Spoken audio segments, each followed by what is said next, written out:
దక్షిణాదిలో ప్రాంతీయ పార్టీలకు ఉన్నటువంటి విలువ జాతీయ పార్టీలకు ఉండదా? మరి కర్ణాటకలో బీజేపీ కాంగ్రెస్సే కదా, తెలంగాణలో కాంగ్రెస్ బీజేపీనే కదా మొన్న పార్లమెంట్ ఎన్నికల్లో గెలిచింది. అసెంబ్లీ ఎలక్షన్ దగ్గర బీఆర్ఎస్ నచ్చింది. ఈవెన్ అంతకుముందు కూడా 2014 వరకు బీఆర్ఎస్కి డబుల్ డిజిట్ వచ్చిన 2018లో జరిగినటువంటి ఎన్నికల్లో అసెంబ్లీలో గెలుచుకున్నటువంటి బీఆర్ఎస్ పార్లమెంట్కి వచ్చి సింగిల్ డిజిట్కి పరిమితమైంది.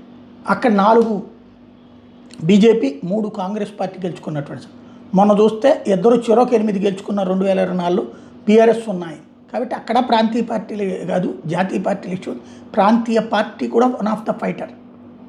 కర్ణాటకలో అయితే ప్రాంతీయ పార్టీ అయినటువంటి జేడీఎస్ పక్క వెళ్ళిపోయింది. ఆంధ్రాలో వచ్చేటప్పటికి ప్రాంతీయ పార్టీలదే హవా నడిచింది. జనసేన, భారతీయ జనతా పార్టీ, ఇదే జనసేన, తెలుగుదేశం పార్టీ, వైఎస్ఆర్ కాంగ్రెస్ పార్టీల వ్యవహారం నడుస్తుంది.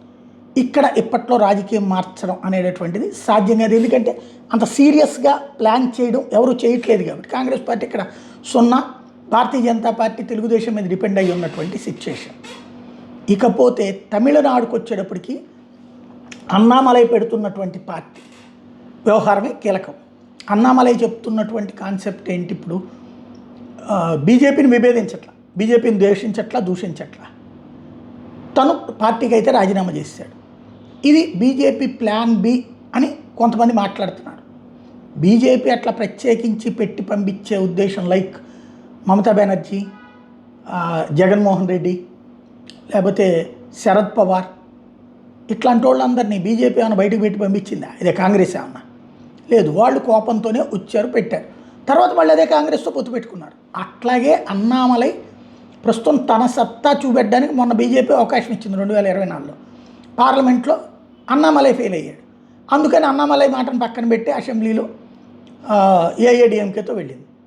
తనకి మొన్న కనుక అసెంబ్లీ కూడా అలాగే ఛాన్స్ ఇచ్చి ఉంటే కనుక కనీసం 15-20 గెలుచుకోగలమన్నట్టుగా అన్నామలై ఫీలింగ్. అది ఇప్పుడు చూపెట్టుకోవడానికి ఏకంగా అధికారంలోకి రావడానికి తను ప్రయత్నిస్తున్నాడు. సక్సెస్ అయితే ఓకే, సక్సెస్ కాకపోతే ఈ ప్రయోగం విఫలమవుతుంది, మళ్ళీ జాయిన్ అవుతాడు. ఇంతకుముందు అతని పేరేంటి, యడ్యూరప్ప అట్లాగే బయట పార్టీ పెట్టి మళ్ళీ వచ్చి జాయిన్ అయ్యాడు కదా పార్టీలో. అట్లాగే ఉంటుంది. బీజేపీని మాత్రం దూషించడం, ద్వేషించడం.